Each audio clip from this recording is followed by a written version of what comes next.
ओम शांति। आज हम बाबा की 4 सितंबर की मुरली के मुख्य पॉइंट के ऊपर चर्चा करेंगे। आज बाबा ने कहा, मीठे बच्चे, तुम जितना जितना बाप को प्यार से याद करेंगे उतना आशीर्वाद मिलेगा। तो बाबा ने आज क्या कहा कि हम जितना बाबा को प्यार से याद करेंगे, ऐसे नहीं कि बाबा ने कहा इसलिए किया, अपने अंदर से दिल से अगर हम बाबा को याद करेंगे तो बाबा ने कहा कि बाबा का आशीर्वाद हमें मिलेगा। उसके बाद बाबा ने कहा पाप कटते जाएंगे, और जैसे ही बाबा के साथ हमारा प्यार जुड़ जाएगा तो ऑटोमेटिकली हमारे अंदर से जो दुर्बलता है, हमारे अंदर से जो पाप है वो निकल जाएगा। जैसे हम देखते हैं लौकिक में भी, अगर किसी के साथ हमारा प्यार होता है तो उनका जो गुण है या फिर अवगुण है वो धीरे धीरे हमारे अंदर आते जाते हैं। ऐसे ही अगर परमात्मा के प्रति, शिव बाबा के प्रति हमारा सच्चा प्यार रहेगा तो वो तो गुणों का सागर है, उनमें तो कोई भी अवगुण नहीं है, तो हमारे में भी गुण आते जाएंगे। उसके बाद बाबा ने आज प्रश्न किया, बाप बच्चों को किस धर्म में टिकने की मत देते हैं? उत्तर बाबा ने कहा, बाबा कहते बच्चे तुम अपनी विचित्रता के धर्म में टिको। क्या कहा बाबा ने कि हम आत्मा कौन है? हम आत्मा विचित्र है, अर्थात हम आत्मा ज्योतिर्विंद है और उनको कोई चित्रित नहीं कर सकता, अर्थात हम फिजिकली उनको नहीं देख सकते। इन आँखों से, लौकिक आँखों से, फिजिकल आइज से हम उनको देख नहीं सकते। उसे देखने के लिए हमारे अंदर दिव्य चक्षु होनी चाहिए। हम बुद्धि के नेत्र से ही आत्मा को देख सकते हैं। इसलिए बाबा ने कहा, बाबा कहते बच्चे तुम अपनी विचित्रता के धर्म में टिको, अर्थात हमें वार वार हमारे बुद्धि के नेत्र से अपने आप को देखना होगा कि हम कौन हैं। हम शरीर नहीं, हम एक पॉइंट ऑफ लाइट है, चित्र के धर्म में नहीं, है ना। जैसा कहा जाता है, जैसा चिंतन वैसा धारणा उसका, है ना। तो अगर हम बार बार यही चिंतन करेंगे कि हम शरीर नहीं, हम आत्मा हैं, तो आत्मा का जो स्वधर्म है, सुख शांति, वही हम फील करेंगे।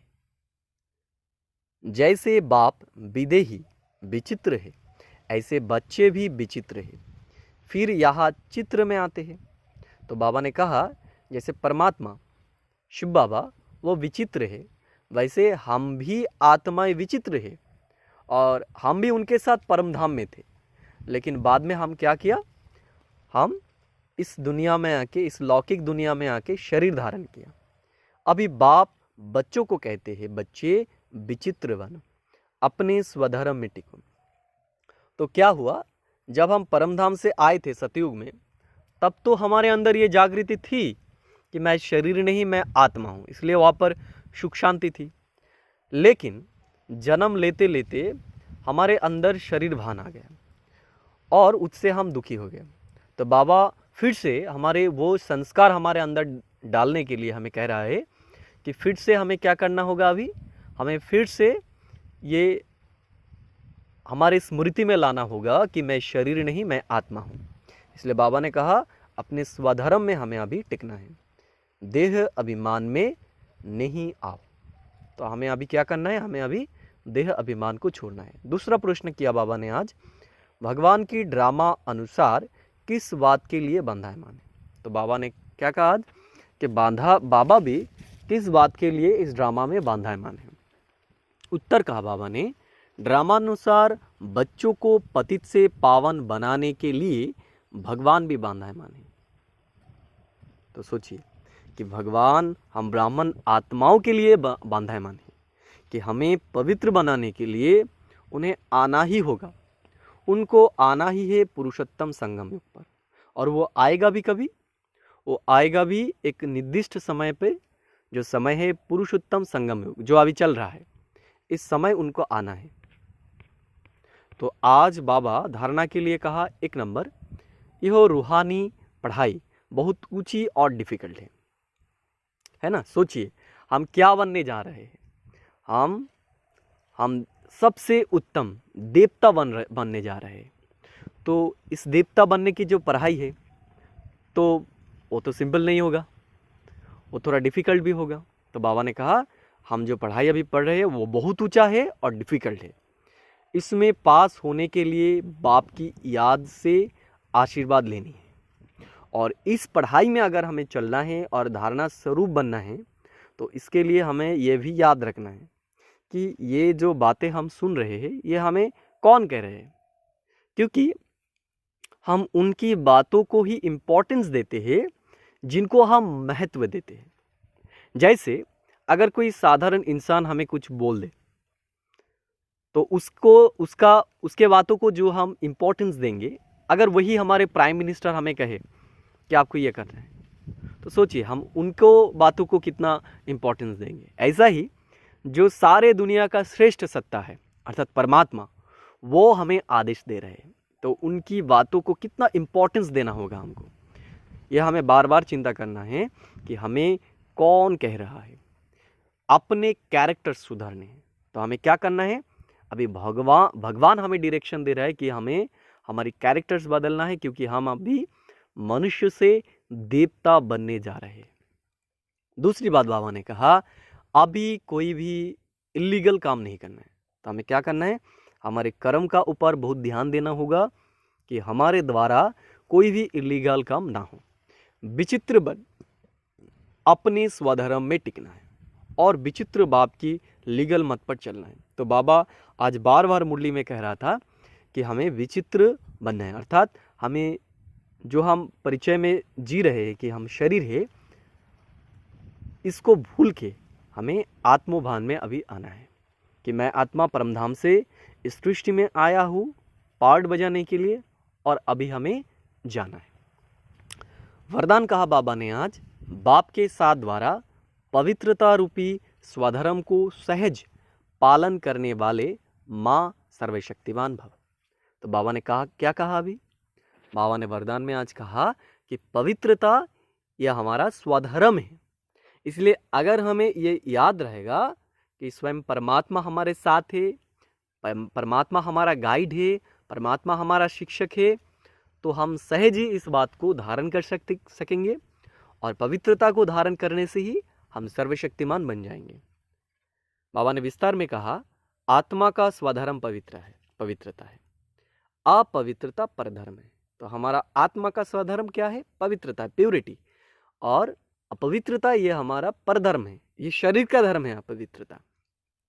जब स्वधर्म का निश्चय हो गया तो परधर्म हिला नहीं सकता।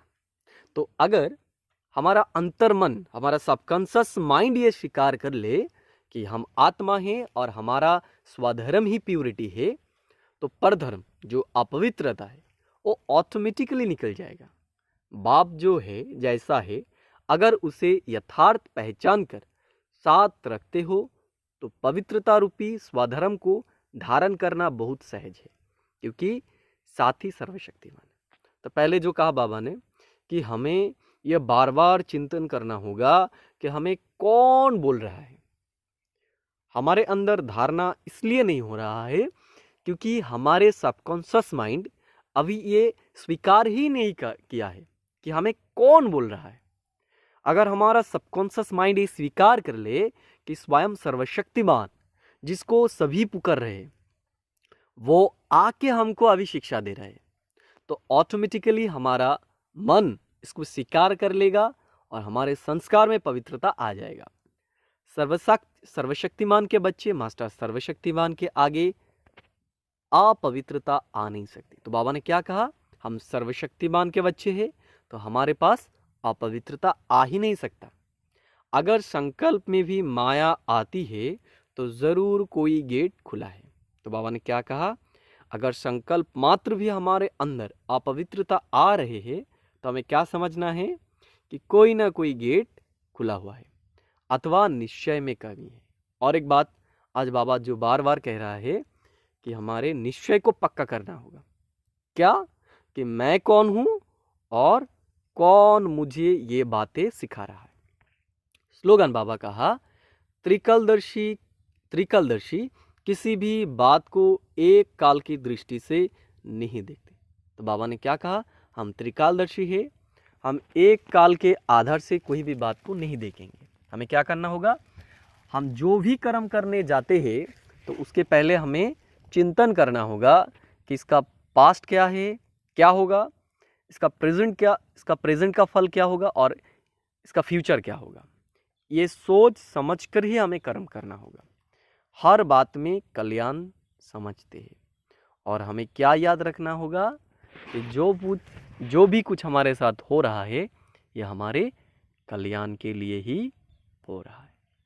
ठीक है। ओम शांति।